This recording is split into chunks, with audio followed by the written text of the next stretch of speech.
DTCP plot కొంటే land appreciation అనేది ఒక లాభం, శ్రీగంధం చెట్ల మీద వచ్చే ఆదాయం మరో లాభం. డబుల్ బెనిఫిట్ ఆఫర్ తో సిర్లసీమ 2. ఈ రోజు జగన్ పరిపాలన అనేది రాష్ట్రంలో ఒక చేత్తో సంక్షేమాన్ని, ఒక చేత్తో అభివృద్ధిని పట్టుకుంటూ 2024 ఎలక్షన్కి వెళ్తున్నాం. ప్రతి వైఎస్ఆర్సీపీ కుటుంబ సభ్యులు ప్రతి ఒక్కరూ కూడాను కరోనా వంటి కష్టకాలంలో కూడా ఆంధ్రప్రదేశ్ రాష్ట్రాన్ని సుభిక్షంగా చూసిన ఏకైక ముఖ్యమంత్రి వైఎస్ జగన్మోహన్ రెడ్డి గారు. ప్రతిపక్ష నాయకులందరూ కూడా ఆంధ్ర రాష్ట్రాన్ని వదిలి వెళ్తే ఆంధ్ర రాష్ట్రంలో ముఖ్యమంత్రి హోదాలో ప్రతి కుటుంబ సభ్యునికి సంక్షేమ పదాలను ఇస్తూ కరోనా కష్టకాలను ఎదుర్కొన్న ఏకైక ప్రభుత్వం వైఎస్ఆర్సీపీ ప్రభుత్వం. అలాగే ఈరోజు ఎన్డీఏ ప్రభుత్వంలో పవన్ కళ్యాణ్ గారు అలాగే చంద్రబాబు నాయుడు గారు చేరుతున్నారని నిన్ననే ప్రకటించారు. ఎన్డీఏ ప్రభుత్వంలో ఆల్రెడీ జగన్మోహన్ రెడ్డి గారు తన పక్కా ప్రణాళికతో 2024 ఎన్నికలకు సిద్ధమయ్యారు. మరి పులి ఎప్పుడు సింగిల్ గానే వస్తుంది, సింహం ఎప్పుడు సింగిల్ గానే వస్తుంది, గుంపులు గుంపులుగా నక్కలు వస్తాయని మా అధ్యక్షుడి మాటకి ప్రతి కార్యకర్త కట్టుబడి ఉన్నాం. 2014లో ఎన్డీఏ కూటమి గెలిచిందని చాలా మంది ఈ రోజు వైరల్ చేస్తూ ఉన్నారు. కానీ 2014లో వైఎస్ జగన్మోహన్ రెడ్డి గారికి గెలకపోవడానికి ఒకే ఒక కారణం రైతు రుణమాఫీ మా మేనిఫెస్టోలో లేకపోవడం, ఎన్డీఏ ప్రభుత్వం దొంగ హామీ ఇవ్వడం వల్లే ఆ రోజు 2014లో చాలా తక్కువ ఓట్ షేరింగ్ తో గెలిచింది. ఈ రోజు 2019 నుంచి 2024 వరకు కూడా సంక్షేమ పాలన నుంచి జగనన్న 2024, 2029 వరకు కూడా మళ్ళీ ముఖ్యమంత్రి కాబోతున్నాడు. జగన్మోహన్ రెడ్డి గారు పవన్ కళ్యాణ్కి 4గో మొగుడు కాదు, మొత్తం కూటమికే జగన్మోహన్ రెడ్డి మొగుడు. ఖచ్చితంగా 2024లో ఆంధ్రప్రదేశ్ ముఖ్యమంత్రి జగన్మోహన్ రెడ్డి చేసుకోవడానికి ప్రతి కార్యకర్త కూడా ఈ రోజు కదం తొక్కుతున్నాడు. అహర్నిశలు జగన్మోహన్ రెడ్డి గారి గెలుపుకు, మా అన్న 175 స్థానాల గెలుపుకు ప్రతి ఒక్కరూ కూడా కార్యకర్తలు ప్రతి ఒక్కరూ కూడా జెండా పట్టుకొని ఆయన గెలుపుకై కృషి చేస్తామని తెలియపరుస్తాం. ముందుగా అందరికీ నమస్కారం. ఈరోజు అద్దంకి ప్రాంతంలో మా ప్రాంతంలో ఈ కార్యక్రమం జరగటం చాలా ఆనందదాయకం. ఇక్కడ మా ఇన్ఛార్జి వర్యులు అనిమిరెడ్డి గారు ఇంత పెద్ద సభను ఏర్పాటు చేయటం చాలా ఘనమైన విషయం. తర్వాత జగనన్న విషయానికి వస్తే సంక్షేమ పథకాలు అంటే ఇక జగనన్నే గుర్తుకొస్తాడు. ఎన్నో సంక్షేమ పథకాలు ఇచ్చి జనాన్ని కరోనా టైంలో ఆదుకున్న దేవుడు ఆయనే. ఎలాంటి ఇబ్బంది లేదు. ఎన్ని పార్టీలు కలిసి వచ్చినా కూడా జగన్ని ఏం పీకలేరని ఒకసారి చెప్తున్నాను. 175 గ్యారెంటీగా విజయం సాధిస్తాం. ఈ జగనన్నకి తిరుగులేదు. ఇక జగనన్న ప్రభుత్వమే మళ్ళీ వస్తుంది. రాష్ట్రంలో ఎంతమంది వచ్చినా కూడా ఏం చేయలేనని నేను మనస్ఫూర్తిగా చెప్తున్నాను. జగన్తో నేను పాదయాత్ర చేయడం జరిగింది. అన్నతోటి నా పేరు పాదయాత్రలో అంటారు. అద్దంకి నియోజకవర్గం వేలమూరిపాడు. అది జగన్కి తిరుగులేదు, ఎదురులేదు. వాడు అసలు ఎందుకు పనికిరాని వాడు మాటలు కూడా ఎవరు పట్టించుకోవట్లేదు. అతను ఒక జోకర్ అయిపోయాడు. ఈ రాష్ట్రంలో జోకర్ గాడిని ఎవరు పట్టించుకుంటారు? అసలు అతను అడిగే అతను అనే హక్కు ఆడుంది. అతనికి ఒక్క సీటు గెలవలేనోడు జగన్ అనే మాత్రపోడు. జగన్ ఒక బలమైన నాయకుడు కాబట్టి ఇన్ని పార్టీలు కలిసి వస్తున్నాయి. వీళ్ళంతా ఎన్ని పొత్తులు పెట్టుకున్నా ఎన్ని కుట్రలు చేసినా ఏమి చేయలేరు, ఏమీ పీకలేరని కూడా నేను మనస్ఫూర్తిగా చెప్తున్నాను. జగన్ బలంగా ఉన్నాడు కాబట్టి వీళ్ళంతా ఒకటవుతున్నారు, కానీ ఏం పీకలేరు ఆయన్ని. జగన్ మళ్ళీ సీఎం. గ్యారెంటీగా ఈసారి అంతా మా అద్దంకి నియోజకవర్గం ప్రజలంతా కూడా మార్పు కోరుకుంటున్నారు. ఎప్పుడు ఒకడికే వేసి ఒకడినే గెలిపిస్తే న్యాయం ఏం జరగట్లేదు కాబట్టి ఈసారి అనిమిరెడ్డి గారిని గెలిపించుకోవాలని చూస్తున్నారు. అనిమిరెడ్డి గారు కూడా చాలా బలమైన వ్యక్తి. చాలా వచ్చిన కొద్ది టైంలోనే బలంగా జనంలోకి చొచ్చుకొని పోయాడు. చాలా బాగా బలంగా ఉన్నాడు అనిమిరెడ్డి గారు. అనిమిరెడ్డి గారిని కూడా ఎవరో ఏం పీకలేరు. గ్యారెంటీగా అనిమిరెడ్డి గారు గెలుస్తాడు. ఇక్కడ ఇవన్నీ కూటమైనా కూడా 100 పార్టీలు ఒకటైనా కూడా జగన్ రెడ్డి గారు బాగా బలంగా ఉన్నాడు. ఆయన్ని ఎవరు ఏం చేయలేరు. జగనే మళ్ళీ ముఖ్యమంత్రి. గ్యారెంటీగా సీఎం చేసుకుంటాం. కరోనా టైంలో మా పేద జనాన్ని అంతా, పేద బడుగు బలహీన వర్గాలందరినీ కూడా ఆదుకున్న దేవుడు, మమ్మల్ని బతికించిన దేవుడు ఆయనే కాబట్టి ఆయన్నే మళ్ళీ మేము ముఖ్యమంత్రిగా చేసుకోదలుచుతున్నాం. నా పేరు దయమ్మ. మాది బల్లికూర మండలం వైదన గ్రామం. నేను బల్లికూర మహిళా అధ్యక్షురాల్ని. మరి శబ్దం మీటింగ్ కి నేను ఈ రోజు జగనన్న శబ్దం మీటింగ్ అద్దంకి నియోజకవర్గంలో పెట్టడం జరిగింది. ఈ శబ్దం మీటింగ్ కి మేమంతా హాజరయ్యాము. మరి 15 లక్షల మందిగా రావాలని మరి శబ్దం మీటింగ్ హాజరుపరిచినప్పుడు మరి పిచ్చి పట్టినోడు అలా పవన్ కళ్యాణ్ చంద్రబాబు నాయుడు రాత్రి ఎందుకు ఎగురుతున్నారు. మరి చెలులో చూశాను నేను. అయితే నేను ఒకటే సూటిగా మాట్లాడుతున్నాను, ఇంతమంది కలిసి నిజంగా మీరు పరిపాలించే వాళ్ళు అయితే చంద్రబాబు నాయుడు ఒక్క ఛాన్స్ చేయండి, నాకు ఒక్క ఛాన్స్ చేయండి అంటుంది కదా. 14 సంవత్సరాలు ముఖ్యమంత్రిగా చేశాడు. ఏం చేశాడు చంద్రబాబు నాయుడు? ఎన్నో హామీలు ఇచ్చాడు, హామీల మీద హామీలు ఇచ్చాడు. ఏ హామీ నెరవేర్చాడు? నేను గెలిస్తే ఇంటికి ఒక ఉద్యోగం అండు, మరి డ్వాక్రా మహిళకి పశు కుంకాల కింద 4 విడతలు వేస్తానండు, మరి పిల్లలకు అన్ని నేను మంచి చేస్తానండు. ఏ ఒక్కడు కూడా చేసినట్టు మాకు గాని రాలేదు.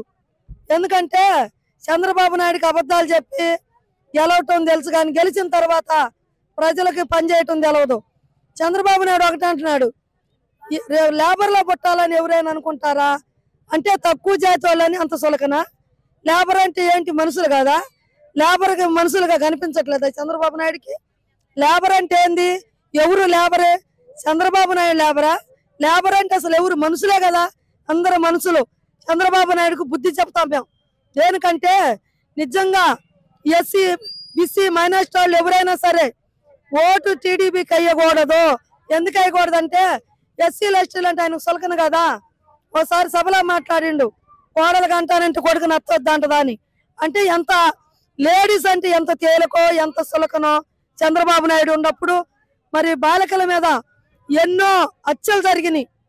మరి వాళ్ళ తరపున టీడీపీ వాళ్ళు చిన్నపిల్లల్ని పాడు చేసి చంపేసిన హత్యలు చేసిన వాళ్ళని దాచిపెట్టారే కానీ ఎక్కడా కూడా ఖండించినట్టు ఎక్కడా కూడా నిలదీసినట్టు మేము చూడలేదు. ఎందుకంటే ఆయన అనుకుని చేపించాడు కాబట్టి. మరి డాక్టర్లను కూడా చంపించాడు హాస్పిటల్లో. మరి మాకు తెలుసు ఆ సంగతులన్నీ. మరి ఎందుకు ఈరోజు చంద్రబాబు నాయుడు జగన్మోహన్ రెడ్డి గారు వస్తుందంటే అంతగా భయపడి మరి టీడీపీ జనసేన, మరి జనసేన దత్తపుత్రుడు కదా, జనసేన పవన్ కళ్యాణ్ బురద పూసుకొని ఎగరటం కాదు.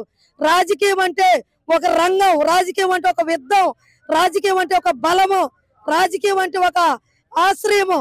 ముందుకు నడవాలని ఒక ఆశ్రయంతో నడిచేవాడు జగన్మోహన్ రెడ్డి. ఎందుకంటే జగన్మోహన్ రెడ్డి ప్రజల కోసం వచ్చేవాడు గనక, రాజశేఖర రెడ్డి కుమారుడు గనక, అది రాజశేఖర రెడ్డి రక్తం గనక. అయితే ఈ పవన్ కళ్యాణ్ జగన్మోహన్ రెడ్డిని చూసుకొని నేను కూడా జగన్మోహన్ రెడ్డి చేయాలని తొక్కుతాను, ఇడుతాను, పొడుతాను, నరుగుతాను నేను కనుక వచ్చి అంటాడు. పవన్ కళ్యాణ్ కూడా చెప్తున్నా, నేను పవన్ కళ్యాణ్కి వాళ్ళ సొంత చోటే గెలవటానికి ఆయనకి స్థితి లేదు. పవన్ కళ్యాణ్ ఏం గెలుతుడు? గెలవకుండా ఏ పదవికలు లేకుండానే ఇడుతా, పొడుతా, కోస్తా, నరుగుతాను అంటాడు. అయ్యా పవన్ కళ్యాణ్, ఇడుతానికి పొడవటానికి నువ్వు గెలిపిస్తేనే నిజంగానే పడుతూ నిజంగానే చంపేస్తావు. ఎందుకంటే నీకు పరిపాలన భార్యలు నేలటమే నీకు చేతగా లేదు. ప్రజల పరిపాలన నీకేం చేస్తావు? నువ్వు మామూలుగా మంచిగా జ్ఞానం కలిగి మాట్లాడు. మరి 4వ పెళ్ళాం అంటున్నావు జగన్ని, నీకు ఎట్లా కనపడుతుండు? సంవత్సరానికి ఒక పెళ్ళాన్ని మార్చేవాడు అలా జగన్మోహన్ రెడ్డి కనపడుతున్నాడా నీకు? పవన్ కళ్యాణ్ జగన్ చేసేది ఏందో మంచి పనులు నీకు కనరావట్లేదా? జగన్ చేసే కార్యక్రమాలు మీకు తెలియలేదా? జగన్ ప్యాకేజీ వాడు అంటావు, జగన్ ప్యాకేజీ వాడు. జగన్ మళ్ళీ సైకో, జగన్ సైకో పొప్పోడా. నీ పార్టీకి నువ్వు మాట్లాడుకొని చేత కాదు, పొప్పోడు సైకో సైకో సైకో. ఏంటి సైకో పప్పు? ఒక మంచి చేయటం నీకు తెలుసా? 100 అబద్ధాలాడి కోట్లు కోట్లు 50 కోట్లు దోసుకుంటే నీ అప్ప కోసం నువ్వు పాదయాత్ర మానుకొని ఢిల్లీలో పోయి కూర్చున్నావు. నిన్నెక్కడ అరెస్ట్ చేస్తారని నీ అలా భయపడేవాడు కదా మా నాయకుడు. 16 నెలలు జైల్లో ఉండి మా నాయకుడు సింహంలా బయటికి వచ్చి మేషం తిప్పి మెలేసి బయటికి వచ్చి ప్రజల మధ్యకు వచ్చి మంచితనంతో గెలుచుకొని ఈనాడు ముఖ్యమంత్రిగా చేశాడు. అయితే మీరు కరోనా వచ్చినప్పుడు ఇప్పుడు వచ్చిన ఈ నక్కలు, ఈ బర్రెలు మేము సింహాల వెంట బయటకు వస్తున్నారు. కుక్కలు, నక్కలు, బర్రెలు కరోనా వచ్చినప్పుడు ఏ బీరువాల్లో దాక్కున్నారు? కరోనా టైంలో ఎక్కడ మీరు తాక్కున్నారు? మీ మనసును ఎక్కడ తాగట్టు పెట్టారు? అప్పుడు ఈ ప్రజలు మీకు గాని రాలేదా? ఈ సభ చూసిన తర్వాత ఖచ్చితంగా జగన్మోహన్ రెడ్డి గారు గెలుస్తారని మాకు బాగా సంతోషంగా ఉంది. ఖచ్చితంగా నెక్స్ట్ కూడా మళ్ళీ జగన్మోహన్ రెడ్డి గారే వస్తారని మేము మనస్ఫూర్తిగా నమ్ముతున్నాము. ఎందుకంటే ఏ ఇంట్లోనైనా ఒక చిన్న పిల్లలైనా సరే, అమ్మ మీరు జగన్ మావయ్యకే ఓటేసి గెలిపించాలి, ఇప్పటికి అమ్మ ఒడి 15,000 ఇస్తున్నాడు, ఇంకా మన ఇంట్లో మేము కాలేజీకి వెళ్ళినా కానీ కాలేజీ ఫీజు కూడా మావయ్య కడతాడు, మీరు ఖచ్చితంగా జగన్మోహన్ రెడ్డి మావయ్యకే ఓటేసి గెలిపించాలమ్మా, మీరు ఏ మాటలు వినొద్దు అని ఏ ఇంట్లోనైనా పిల్లలు కూడా అదే చెప్తున్నారు. హాస్టల్ విషయం చూసుకున్నా గానీ మేము చదువుకునేటప్పుడు కోట బియ్యంలో నీళ్లు పోసుకొని అన్నం అంటే పురుగులు బయటకు వచ్చాయి, మజ్జిగ పోసినా నీళ్లు పోసినా. ఇవాళ రోజున టీచర్లు తింటున్నారు. ఆ సారు మనకు చేసే అన్ని మంచి పనులు మాకు బాగా నచ్చినాయి. ఎక్కడైనా సరే ఏ స్కూల్లో నేను గవర్నమెంట్ స్కూల్లో చక్కగా ఇవాళ అన్నము పిల్లలకు వండి పెట్టే అన్నము టీచర్లు తిని పిల్లలకు పెడుతున్నారు. అవన్నీ మంచి మంచి పనులు చేస్తున్నాడు మా కోసం. అయ్యి మాకు అందరికి బాగా నచ్చింది. మాకు ఎవరికైనా సరే మళ్ళీ జగన్మోహన్ రెడ్డి గారు కావాలని మేము కోరుకుంటున్నాం. జగనన్న పరిపాలన బాగుందండి. మాకు అన్ని సంక్షేమ పథకాలన్నీ మాకు అందరి అంత అనుకూలంగా బాగుంది. మాకు మళ్ళా జగనన్నే రావాలని మేము కోరుకుంటున్నామండి. మళ్ళీ చిన్న అనిమిరెడ్డి గారిని మేము ఎమ్మెల్యేగా గెలిపించుకుంటాము.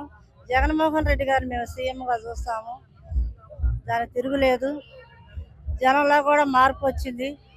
మాకు వైసీపీయే కావాలి, మాకు జగనన్నే కావాలి. చంద్రబాబు నాయుడు, జనసేన, పవన్ కళ్యాణ్ ఎంతమంది పొత్తుతో వచ్చినా కూడా మా జగనన్న లెక్క కూడా చేయడు. మా జగనన్నే గెలుస్తాడు. మా జగనన్న ప్రభుత్వమే మాకు కావాలి. అంటే ఏం డిఫరెన్స్ అంటే చెప్పలేము సార్. ఎందుకంటే చెప్పలేమంటే జగన్మోహన్ అనేవాడు ఒక క్వాలిటీ ఉన్న నాయకుడు. అంటే ఏదైతే మీరు 1,00,000 కోట్లు అవినీతి చేశానన్నారో ఆ 1,00,000 కోట్లకు విరుద్ధంగాన ఈరోజు అవినీతి లేకుండా చేశారు. That is Jaganmohan real character. మీరు 2014-19 వరకు అవినీతి చేశారు. 2019-24 జగన్మోహన్ రెడ్డి వ్యక్తి అవినీతి చేయాలి. మీరు మాట్లాడుతూ మీ అందరూ ఏంటన్నారు? డబ్బులు పనిచేశారు, డబ్బులు జనాలు పనిచేశారు అన్నారు తప్ప ఆ ఎమ్మెల్యే ఎంత అన్నాడు, జగన్మోహన్ రెడ్డి ఎంత అన్నారు ఎవరైనా అన్నారా? అనలేదే. ఎవరు పంచారండి? పేదవాడికి పంచాడండి. ఆకలికి అన్నం లేకపోతే వాళ్ళు పంచాడండి డబ్బు. మీరేం చేశారు ఈ డబ్బు అంతా? మీ గవర్నమెంట్లో 2,60,60,000 కోట్లు అప్పు చేసేస్తే ఈ జగన్మోహన్ వచ్చాక 2,60,000 కోట్లు అప్పు చేసినాడు. అంటే మీకంటే తక్కువ చేసినాడు. తక్కువ అప్పు చేసి ఎంత అభివృద్ధి చేసినాడు. స్కూల్స్ మార్చాడు, హాస్పిటల్స్ మార్చినాడు, పోర్టులు కట్టినాడు, 10 ఫిషింగ్ హార్బర్లు కట్టినాడు. మరి గతంలో మీరు ఇవన్నీ ఎందుకు చేయలేపారు? 33,000 కోట్లు మీరు పెట్టుబడులు తెస్తే జగన్మోహన్ రెడ్డి 1,00,000 కోట్లు పెట్టుబడి తీసుకొచ్చినారు. ఇంకెందుకంటే అభివృద్ధి ఏంటండి? ఈరోజు పల్లెటూరులో రాజకీయ నాయకుల దగ్గరికి ఒకప్పుడు జనాలు చేతులు కడుకుని వెళ్ళారు, బాబు మాకు అధికారులు ఇది కావాలని. ఈ రోజు జనాల దగ్గరికి అందరూ వస్తున్నారు. రాజకీయ నాయకుడు అనేది జనాల దగ్గర రప్పించాడు. అది జగన్మోహన్ రెడ్డి. అంటే ఆ టైప్ ఆఫ్ చేంజింగ్ తీసుకొని వచ్చాడు. ఇంకెందుకంటే మనకి ఏం కావాలి సార్? నేను దీనికి మంచి ఆన్సర్ చెప్తాను సార్. నిజంగా జగన్మోహన్ రెడ్డి కానీ నీకు కానీ పిల్లవై ఉంటే నువ్వు ఇలా తయారయ్యేవాడు కాదు. ఎప్పుడో తోలు తీసేవాడు. తోలంటే మామూలు తీసేవాడు కాదు, 2 తోళ్ళ మధ్య నెట్టి నలిపేసి గుద్దేసేవాడు. వారికి ఇదిలా బతుకు ఇలా కాతర బతకాలని. నిజం చెప్తాను. నువ్వు ఏదైతే పెళ్ళమన్నావో పెళ్ళని భయపడవద్దు ఇలా చేయడు. ఇదే మనిషి చెప్పాడు. ఏమని? 1000 కోట్లు ప్రతి నియోజకవర్గంలో అవినీతి జరిగిందని. మరి నువ్వు ఎందుకు టీడీపీతో పట్టుకున్నావు? లోకేష్ ప్రతి నియోజకవర్గంలో 1000 కోట్లు అవినీతి జరిగిందని చెప్పాడు ఈ మనిషి. మరి ఈరోజు లోకేష్తో నువ్వు ఎందుకు కలిసావు? బీజేపీ పాస్పోర్ట్ అడ్డు ఇచ్చిందన్నా. మరి బీజేపీ మీరు ఎందుకు కలిసారు? అంటే వాళ్ళు ప్రత్యేక హోదా ఇచ్చారని మీరు కలిసారా? లేదంటే వాళ్ళు రైల్వే జోన్ ఇచ్చారని కలిసారా? లేదంటే ప్రైవేటీకరణ రైల్వే జోన్ విశాఖ రైల్వే నుంచి స్టీల్ ప్లాంట్ ప్రైవేటీకరణ ఆపేరని ఇచ్చారా? ఏం చేయలేదు కదా. ఇంకా అందుకని ఏంటండి బీజేపీ, జనసేన, టీడీపీ కలిసి కూటమిగా వస్తున్నాయి. జగన్మోహన్ రెడ్డికి ఎన్ని సీట్లు వస్తాయి? నా అనాలిసిస్ అయితే వాళ్ళు ముగ్గురు కలిసి వస్తే 130 పైన ఒక్క సీట్ తగ్గదు. 130కి ఒక సీట్ తగ్గదు. 130కి ఇంకా బీజేపీ రాకుండా వాళ్ళతో కలిసి వస్తే ఒక 5-10 తగ్గుతాయేమో. కానీ బీజేపీ వస్తే ఇంకా మంచిది. ఎందుకంటే అప్పుడు బీజేపీ కాదు, ఇప్పుడు బీజేపీ అది. మరిన్ని వీడియోస్ కోసం ఛానల్ ని సబ్స్క్రైబ్ చేయండి. లేటెస్ట్ అప్డేట్స్ కోసం వాట్సాప్ ఛానల్ ని ఫాలో చేయండి. అండ్ లింక్ డిస్క్రిప్షన్ లో ఉంది.